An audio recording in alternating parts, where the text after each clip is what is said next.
Hello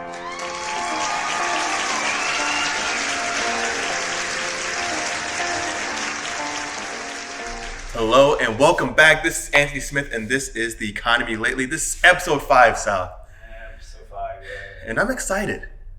I'm in a great mood. Hey, why? Everything's amazing, Sal. Okay, alright. So there's never been a better time to be in the U.S., Sal. Alright. The U.S. is doing amazing. I mean, I can do this. The U.S. is great. Everything's fine. Nothing to worry about here, Sal. Nothing to worry about at all. Mm-hmm, yeah. I mean, besides that pesky inflation, that's a thing. Mm-hmm. Consumer sentiment, down at historical lows, that's also a thing. Okay. Credit card utilization now above pre-pandemic levels when you look at a revolving basis on a seasonal adjusted basis. There's that. Crypto and stocks are falling. I think we're officially in a bear market.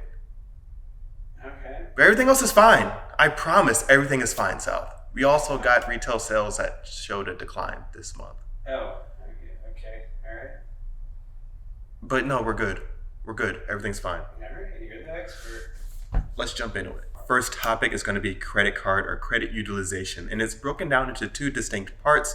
One is going to be revolving basis and one is going to be non-revolving. When we're looking at revolving, that's going to be more so things like credit card usage, stuff like that. And on a seasonally adjusted basis, we saw that this increased back above pre-pandemic levels. That's right.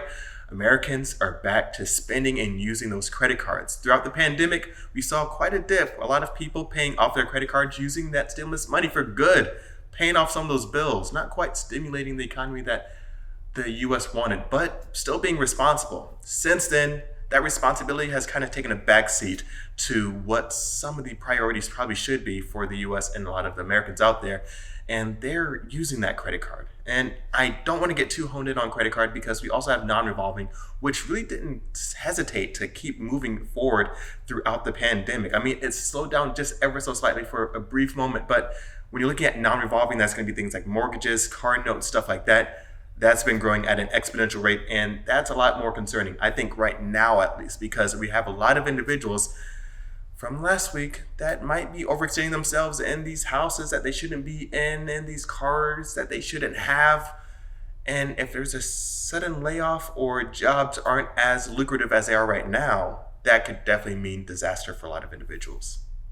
You know what? Pop quiz time. South, you're on the hot seat. Okay. All right, so what flares up from time to time is always kind of around, never really goes away, kind of slows you from having a good time going out and about, having fun with everyone. It's really kind of becoming an issue because it's kind of growing and growing and growing. Inflation, South. Yeah. Inflation is still a thing, unfortunately, and we're seeing what's happening right now in real time with retail sales. When we're looking at retail sales, the most latest number, South. Mm-hmm. I wasn't an English major, econ. And we got updated numbers this week for retail sales showing that there was a decline of 0.3% for the month of May and really kind of widespread declines across the board. But don't you worry your pretty little face. There were still some increases here and some positivity to be found in that retail sales report. That's right, gas stations up 4%. South is fine. Wait, what? It's fine. Everything's good. All right. It's never been better. All right. Everything's fine. Grocery stores up as well. Over 1%, 1.3% somewhere thereabouts. South, it's fine. No, are you sure? It's okay. All right. Inflation is fine. The retail is a little bit pesky. It's going to be all right. Everything's going to be okay. Okay. So we saw that. We saw retail sales for motor vehicles down over 3.5 or around 3.5%. We saw that there was some decline in non-store retailers, which also has some e-commerce applications for it. So that was down as well. Retail sales for electronics and goods stores also down as well for this month. Wait, what? There's still electronic goods stores? Yeah. There's a Best Buy in town. What? Yeah. I'm going right now. No. We got okay. I'm sorry. Gotta show. Jeez. That's one of the biggest problems in this economy. You got this remote life. People think they can just go off and do whatever they want. And also, I saw what you were saying to Michael Vincent. I don't. Double whatever I'm paying you? Keep on the show. Keep on the show. Were you entertaining that for real? I don't know who you're talking about. Anyway, transportation, freight, this all comes back to consumption as well. We're looking at the movement of goods, not just services that happen in the economy as well, but goods. Good spending really helps feed into the freight environment. And then, of course, you have upstream things like industrial production and industrial manufacturing and the industrial manufacturing of other types of goods.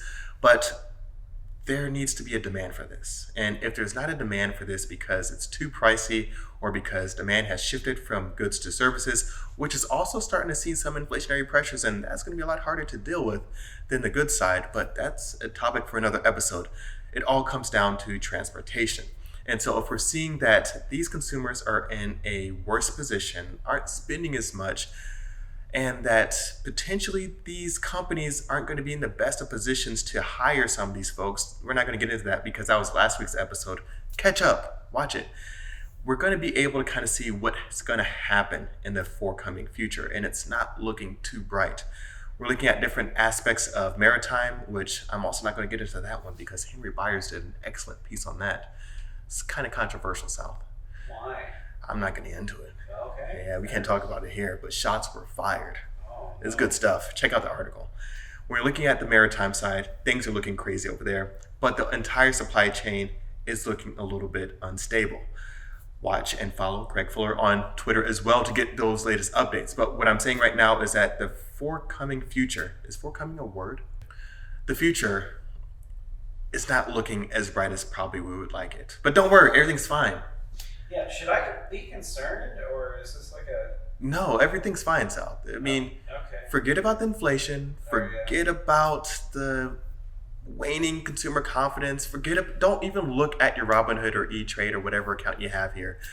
Okay. Don't worry about it. Don't Alright. worry about the gas prices. Don't worry about grocery. Just keep doing what you're doing. Your credit card's reaching its max. Open a new credit card. You don't even need to use your credit card. You can buy now and pay later, South. You don't even have to pay up front for anything. You can buy it now, pay it later, and don't worry about any of the consequences. Everything's fine, America. All right. See you on the next episode.